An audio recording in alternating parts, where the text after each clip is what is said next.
The afternoon sun washed over downtown Denver, turning chrome bikes and cafe windows into mirrors of gold. On the sidewalk, 8-year-old Lily Carter adjusted the wheels of her chair, her small hands steady despite the tremor in her breath. Beside her walked Rex, a tall German shepherd with a gray muzzle and the calm poise of an old soldier. He never strayed far, eyes sweeping the street like he'd done it 1,000 times before. The quiet shattered when 5 bikers rolled in, engines roaring, laughter sharp enough to slice through the noise. Their leader, a broad man with a silver beard and a cruel grin, stopped in front of Lily.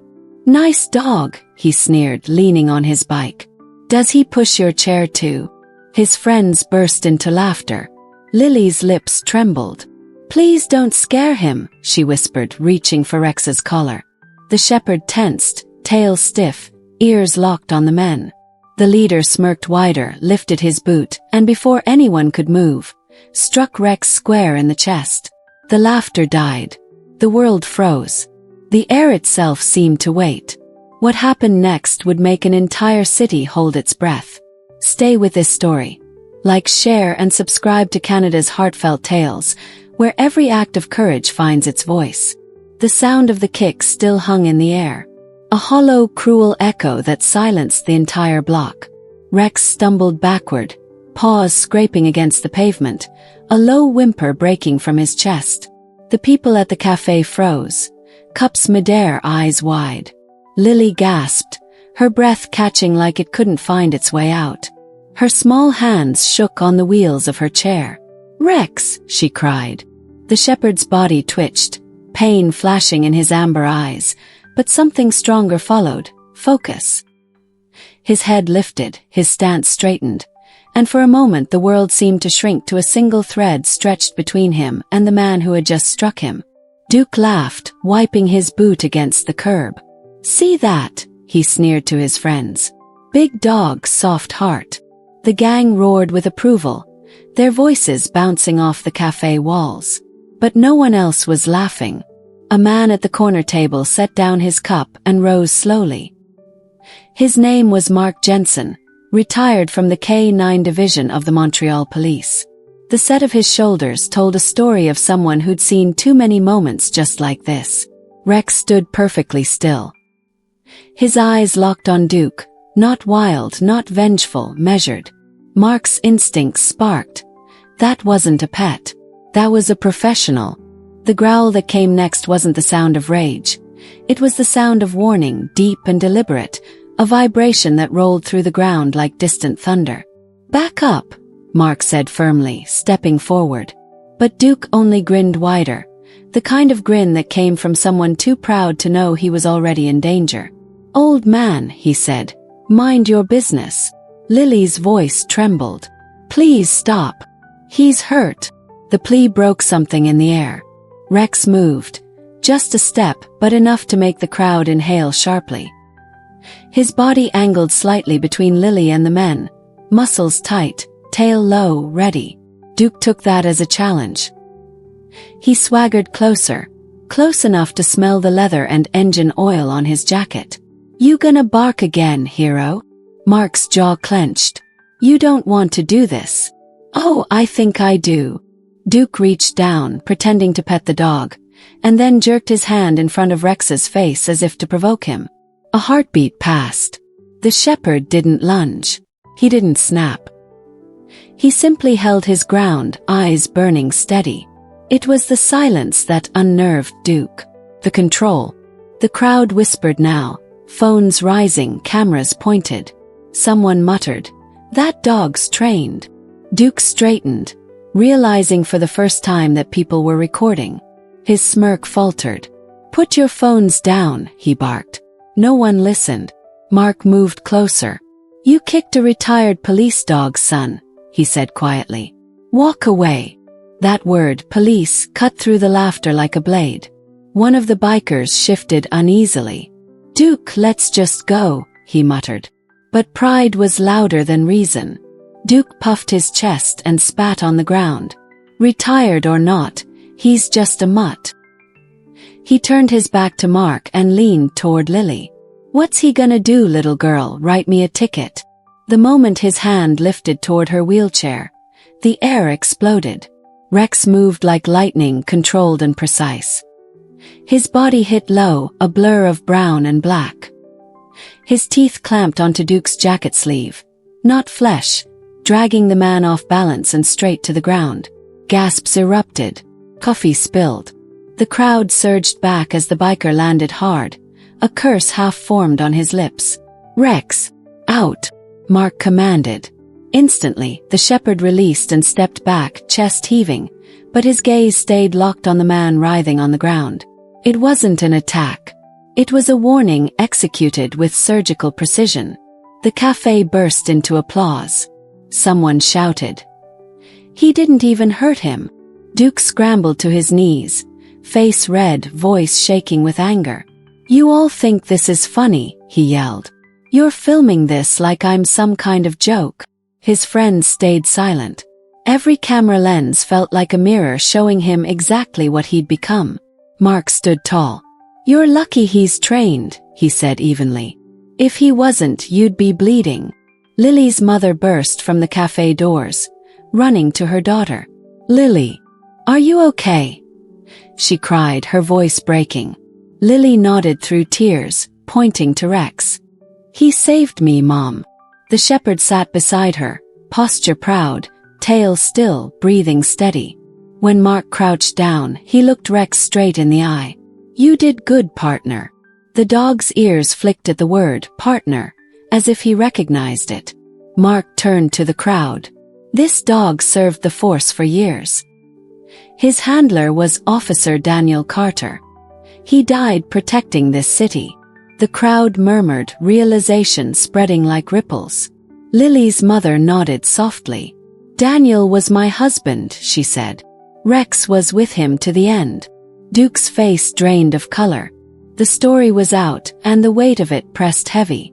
The man who had mocked loyalty now stood exposed before it. Mark's voice hardened. "You kicked a hero, son. And you did it in front of his partner's child." For a long moment, Duke didn't move. The street was quiet but for the whisper of wind through the trees. Then he spat out a bitter laugh. "You're all crazy," he said. "It was a joke." Mark stepped closer, his shadow falling over him. "That's the problem," he said. "You think cruelty's a joke." Blue and red lights appeared at the end of the block. Someone had already called the police.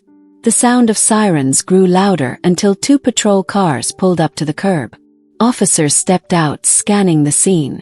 Mark greeted them, calm and professional. "Retired K-9 Division," he said, showing his old badge. "Assault on a service animal and a minor. We've got witnesses and footage."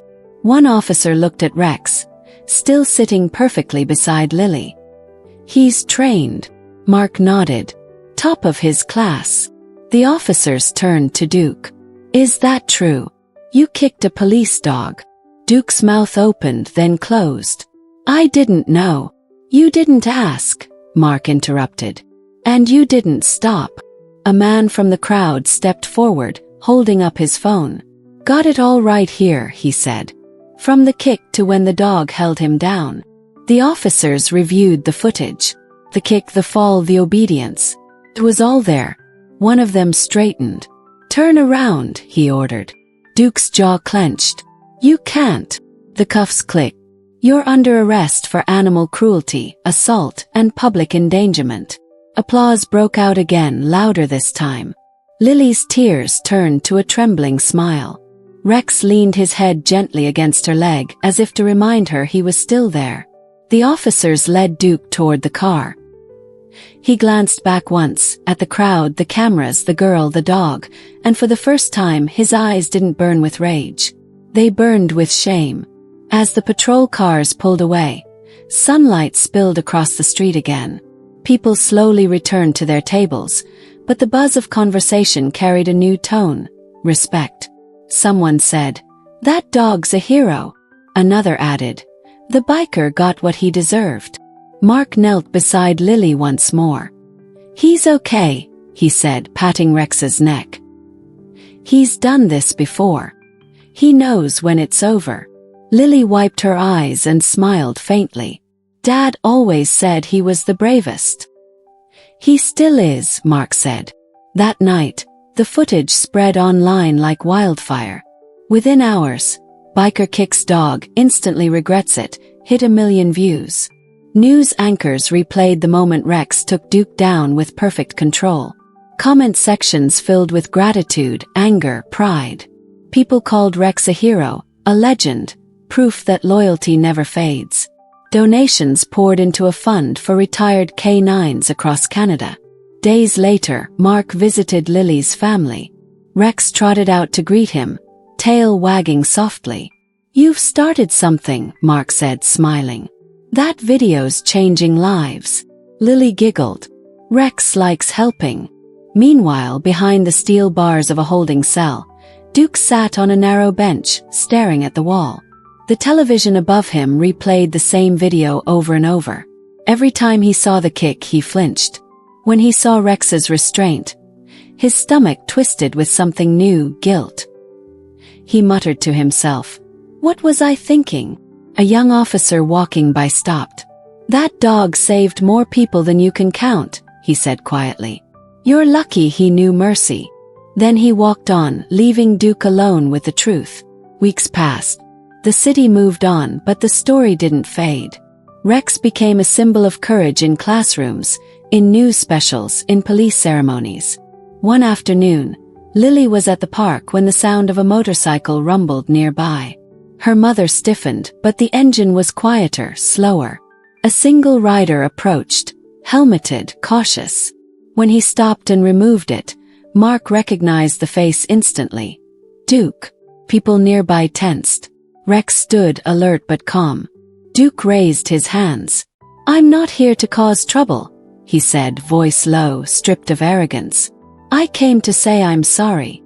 He stepped forward, eyes on Lily. "I saw the video in that cell 100 times.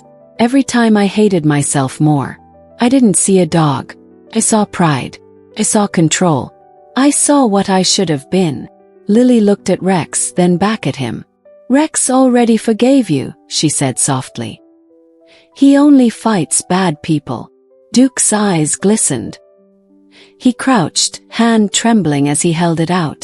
Rex sniffed it once, then pressed his nose gently into his palm.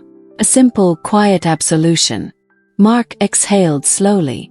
"Looks like you got your second chance." For the first time, Duke smiled, small, real, tired. "I'll try to earn it." The sun dipped behind the maple trees, scattering gold across the park. Lily laughed as Rex chased the falling leaves. Mark watched, a rare peace settling over his face. Duke sat beside him, helmet resting on his knee. "You ever think a dog could change your life?" he asked. "All the time," Mark said. "They remind us who we could be if we stopped needing to prove it." Duke nodded, silent. The man who once led through fear now watched loyalty in motion, and understood that real strength was never loud. It was steadfast. Across the park, children called Rex's name, running to pet him. He wagged his tail, gentle and patient, every motion carrying the calm of someone who had seen darkness and chosen light. But somewhere in the city archives, a new record would be written. Of a retired K9 who protected one last time, of a child who believed in him, and of a man who learned too late that respect is earned through kindness, not intimidation. As the last of the sun disappeared, Rex lay beside Lily's wheelchair, head resting on her lap, eyes half closed. The world was safe again, not because of power, but because of love disciplined by courage. And somewhere beyond the hum of traffic and the fading laughter, the faint echo of that cruel kick had been replaced by something stronger, the sound of redemption taking root. When the last light faded behind the maple trees, the park grew quiet again. The laughter softened, the air settled, and everything seemed to breathe easier. Duke sat on the same bench where he'd once watched the world through arrogance. Now, his silence spoke louder than the engines that used to define him. He glanced at Lily and Rex playing near the fountain, the little girl's joy free of fear, the dog's steady eyes reflecting peace instead of tension. For the first time in years, Duke felt something new. It wasn't pride. It was gratitude. Mark joined him, leaning on his cane, the way old officers do when words aren't enough. Some lessons, he said gently, don't come with warnings. They come with chances. Duke nodded, his gaze fixed on Rex. He gave me both, he replied. And I won't waste either. The sun dipped lower, painting the sky in quiet gold. Lily waved from across the path, her laughter echoing through the open air. A sound that reminded them all that forgiveness isn't weakness. It's the strongest kind of courage. Rex barked once, soft but clear, as if sealing the moment. In that stillness, the story of one reckless man, a brave little girl, and a loyal dog became something larger. A reminder that even the hardest hearts can change when met with truth and grace. If this story touched you, please like, share, and subscribe to Canada's Heartfelt Tales. Because every act of courage, no matter how small, deserves to be heard.